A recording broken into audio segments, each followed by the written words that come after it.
Arby's, Supercuts, Dragon Ball Evolution. These are all products many would consider to be crimes against humanity. But actually, I don't know who said it.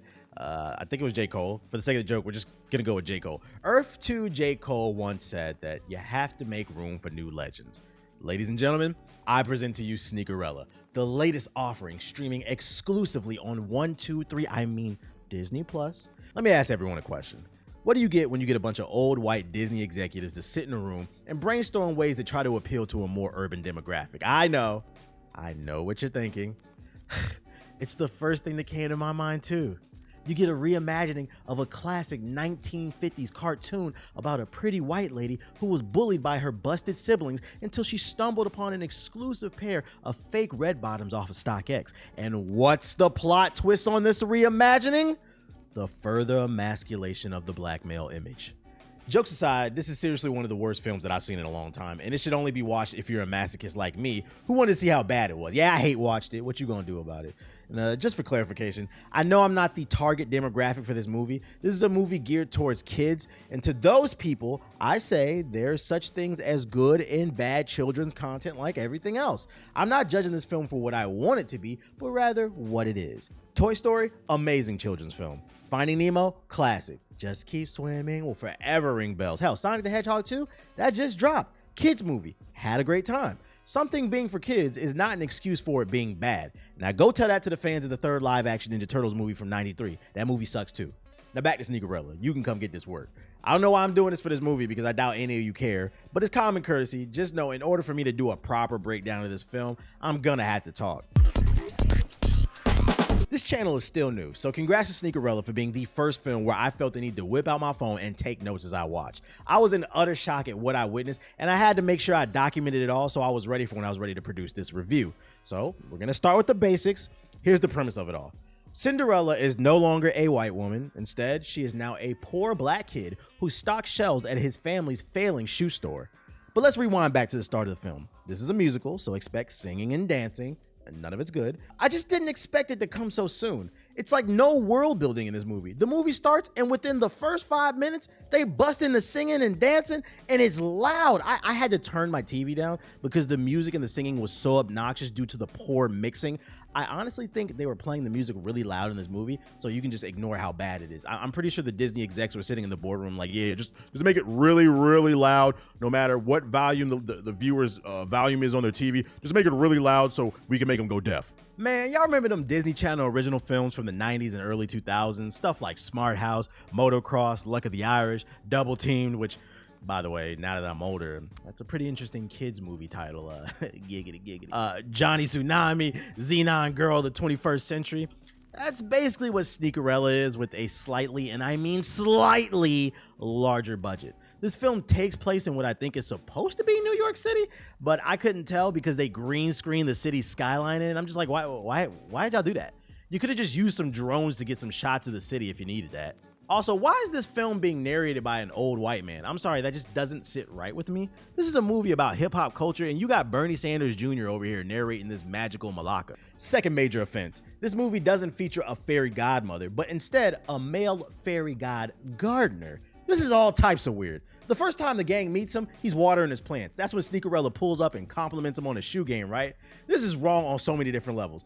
This is a movie about sneaker culture, so why would you have the fairy godmother trekking around in dirt in they brand new sneakers, let alone Sneakerella complimenting him? A real sneakerhead would have clowned you and not said nothing at all. And just so y'all understand what I'm talking about, this is basically what happened. Sneakerella pulls up and he says to the fairy god gardener, Hey, bro, man, I see you doing all that hard, dirty manual labor in them brand new Yeezys. That's so lit.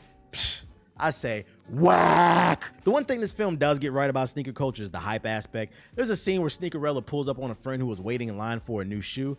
They join her, and then the people behind that person get mad for letting them cut in line. They didn't start fighting as if they would in real life, but I wasn't mad at this take because, I mean, it is a kid's film. Can't be having all that violence. It's just a shame that they missed the opportunity to mention bots. They could have done like a whole bit where people break out into song and dance and sing about how bots are ruining people's chances to get new shoes and how bots, camera footage can be a little blurry. I don't know, man. I'm just trying to find a way to spice up the film. Now, later in the movie, we find out that friend that was holding the place in line for the sneakers, she later becomes Sneakerella's love interest. And by later, I mean like literally the very next scene, because the writing in this is horrible. Kiara King is basically the prince from Cinderella. The only difference is she's the daughter of some super rich sneaker business owner played by NBA legend John Sally. The best way I can describe John Sally in this is he did the best he could with the script. He's supposed to be the stern, brooding dad who doesn't want his daughter dating Sneakerella, but it's hard to take him seriously because he's just smiling the entire movie. Actually, he wasn't smiling. It was me smiling, because every time that man appeared on camera, I just thought about when Jordan dunked on him. I'm sorry. But yeah, the love in this movie makes no sense. One moment they're friends waiting in line for sneakers. The very next, and I mean the very next scene, they're on top of a roof gazing into each other's eyes, falling in love. There was absolutely no buildup, and it was confusing. I mean, outside of sneakers, I don't know what else they have in common. Ultimately though, this falls flat because John Sally forbids his daughter to see Sneakerella once they find out he wasn't a real shoe designer. Hold up, let me back it up though. The climax of the story is Sneakerella designs a custom shoe that he thinks will save his family from poverty, right?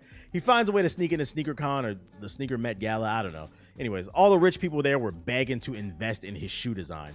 That's when Kiara, the love interest, convinced her dad, John Sally, to invest, but then he gets word Sneakerella isn't a real designer, so he cuts off the deal and Kiara's coochie dries up for Sneakerella. This has to be the weakest plot point in the whole film. John Sally was ready to write a blank check for Sneakerella's design, but then he pulls the plug when he finds out Sneakerella isn't a quote-unquote real designer. Okay, he didn't get to go to school to learn how to sew. Big whoop. He's clearly creative. You like his stuff. What's the big deal? Now we got our protagonist all sad in the movie, no blank check and no coochie for him. So Sneakerella then gets the idea to crash the event John Sally is at days later. What happens next? Once again, I was in utter shock. Here's the gist of it.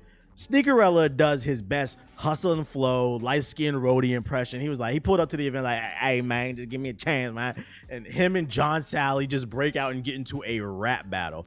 John Sally decided he has no choice because his rapping was so good. John Sally has no choice but to respect Sneakerella's rap skills and give him another chance to design sneakers for his big company. From there, the love interest coochie is no longer dry and everyone lives happily ever after. And this all wouldn't have been so funny to me if the sneakers in Sneakerella, the design, if they weren't so awful. What are those? The shoes are disgusting. They look like the worst version of the pastry shoe line Angela and Vanessa Simmons had back in the early 2000s, and them shoes was already ugly. How Disney missed the mark on this? The movie is called Sneakerella, and they got this man walking around in some Starburst flavored orthopedics. But I'm just saying,